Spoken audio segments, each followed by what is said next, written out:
Operation సింధూర్లో భాగంగా జమ్మూ కాశ్మీర్లో వీరమరణం పొందిన కల్లితండాకు చెందిన జవాన్ మురళీ నాయక్ భౌతిక కాయం శనివారం రాత్రి స్వగ్రామం చేరుకుంది. మధ్యాహ్నం బెంగళూరు కెంపెగౌడ అంతర్జాతీయ విమానాశ్రయం చేరుకోగా అక్కడి నుంచి కల్లితండాకు రోడ్డు మార్గంలో అమరుడి భౌతిక కాయాన్ని సైనిక వాహనంలో తరలించారు. దారి పొడవునా ప్రజలు పూలు చల్లుతూ వందే మాతరం పాడుతూ మురళీ నాయక్ ఘన నివాళులర్పించారు. సైనిక దుస్తుల్లో టీవీగా వెళ్లిన కుమారుడు నిర్జీవంగా ఓ చెక్కపేటలో కనిపించడంతో మురళీ నాయక్ తల్లిదండ్రులు శ్రీరామ్ నాయక్, జ్యోతిబాయి బోరున విలపించారు. రాత్రి 9:30 మురళీ నాయక్ భౌతిక కాయాన్ని సైనిక అధికారులు ఇంటి ముందు ఉంచడంతో ఆయన తల్లి జ్యోతిబాయి పరుగున వెళ్లి హత్తుకుంది. బాధిత కుటుంబం కన్నీరు మున్నీరైంది. మురళీ నాయక్ బంధువులు, సన్నిహితులతో పాటు ఉమ్మడి జిల్లా నుంచి తరలివచ్చిన అశేష ప్రజానికం మురళీ నాయక్ భౌతిక కాయానికి పూలమాలలు వేసి ఘన నివాళులర్పించారు.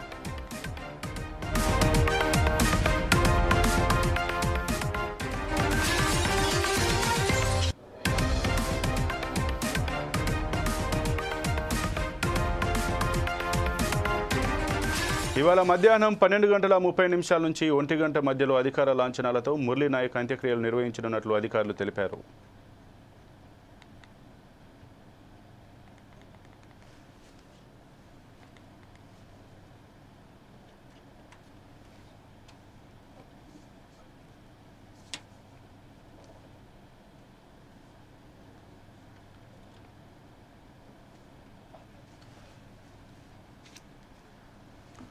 ఆంధ్రప్రదేశ్కు చెందిన భారత జవాన్ మురళీ నాయక్ మృతదేహాన్ని పరామర్శించిన మంత్రి నారా లోకేష్ ఇప్పుడు అక్కడి నుంచి మాట్లాడుతున్నారు.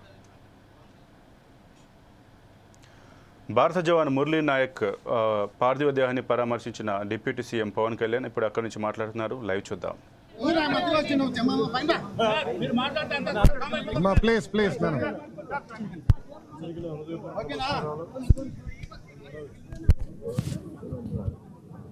అందరికీ నా హృదయపూర్వక నమస్కారం.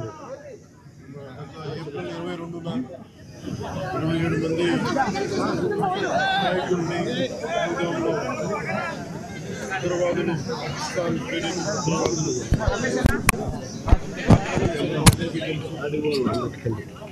పర్యవసానం భారతదేశం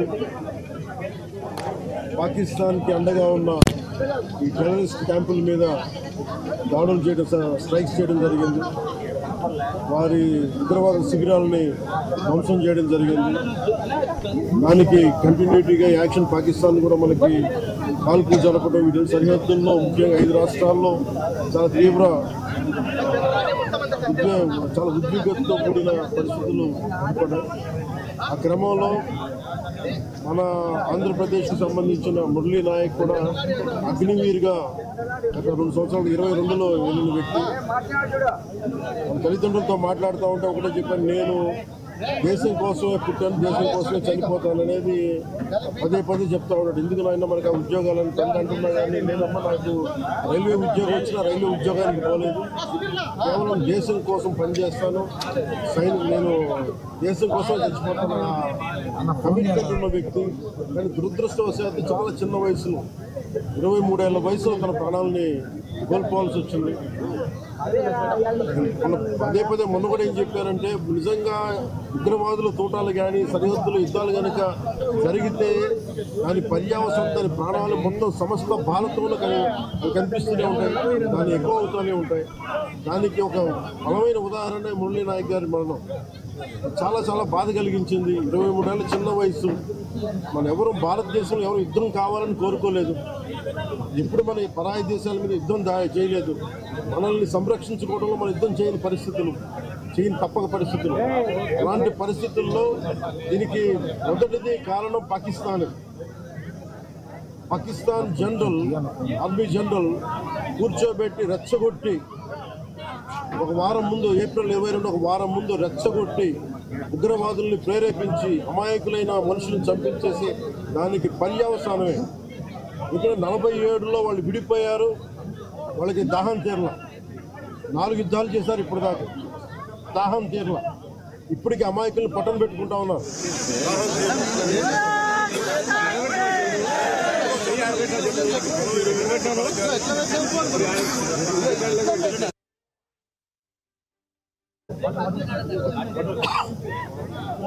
నిన్న కూడా చూసాం. దేశ సరిహద్దుల్లో వీరమరణం పొందిన జవాన్ మురళీ నాయక్కు AP deputy CM Pawan Kalyan, మంత్రి లోకేష్ నివాళులు అర్పించారు.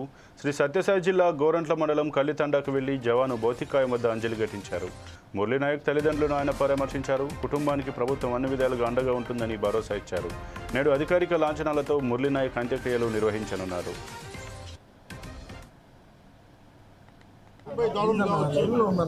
కశ్మీర్లో ఎథ్నిక్ క్లెన్సింగ్ కావచ్చు, ఇది ఒక రిపీటెడ్ కోయంబత్తూర్ దాడులు కావచ్చు, పేలుళ్లు కావచ్చు, జామా మస్జిద్ పేలుళ్లు కావచ్చు, లేదంటే గతంలో జరిగిన మనకి గోకుల్ చాట్ పేలుళ్లు కావచ్చు, లుంబిని పార్క్ పేలుళ్లు కావచ్చు, ఇవన్నీ కూడా ఎక్కడో చోట దీనికి ఒక ముగింపు పలకాలి, దీనికి ఒక బలమైన గుణపాఠం చెప్పాలనేది నరేంద్ర మోదీ గారి అందరికీ ప్రజలందరూ కోరుకుంటున్నారు. ఆయన దీనికి ఇప్పుడే సోదరులు గౌరవ మంత్రి ఐటీ అండ్ ఎడ్యుకేషన్ మినిస్టర్ వారు అనౌన్స్ చేశారు. గౌరవ ముఖ్యమంత్రి చంద్రబాబు గారి తరఫున, అలాగే నరేంద్ర మోదీ గారి తరఫున ఇక్కడికి మంత్రివర్గం అందరం ఉన్నాం. ఇక్కడ అందరం కూర్చొని మేము ముగ్గురం కూర్చొని ఇందాక గౌరవ ముఖ్యమంత్రి గారి సూచనల మేరకు ఇందాక సోదరులు మన లోకేష్ గారు చెప్పినట్టుగా దాదాపు 50 లక్షలు ఎక్స్గ్రేషియాన్ని ప్రకటిస్తూ ఉన్నారు. అలాగే ఒక 5 ఎకరాల పొలం అని కూడా తెలియజేశారు. అలాగే 300 గజాలు ఇంటి స్థలం అని కూడా అనౌన్స్ చేశారు. అలాగే ప్రభుత్వంలో వాళ్ళకి ఎవరికైనా సరే, వాళ్ళ నాన్నగారికి కానీ ఎవరికి కానీ ప్రభుత్వ ఉద్యోగం కూడా ఖచ్చితంగా ఇవ్వాలనేది క్యాబినెట్లో ముందు పెట్టి నిర్ణయం తీసుకుంటాం. ఇవన్నీ కాకుండా నేను అదనంగా వ్యక్తిగతంగా నేను కూర్చోబెట్టి ప్రస్తుతం వరకు 25 లక్షల రూపాయలు మన కుటుంబానికి నా వ్యక్తిగతంగా నేను సాయం చేస్తానని తెలియజేసుకుని, ఇది ఇలాంటి పరిస్థితులు రాకూడదని కోరుకుంటాం. కానీ దురదృష్టవశాత్తు ఇలాంటివి జరిగినాయి. మనం అందరం ఇలాంటి పరిస్థితుల్లో భారతదేశ ప్రభుత్వానికి, ప్రధానమంత్రి గారికి, అగ్ర నాయకత్వానికి, ఆర్మీకి, నేవీకి, ఎయిర్ ఫోర్స్కి, ఎంటైర్ డిఫెన్స్ ఫోర్సెస్కి ఇది మనం అండగా ఉండాల్సిన సమయం. ప్రతి ఒక్కరూ చాలా ఎరుకుతోటి చాలా జాగ్రత్తగా ఉండాలి.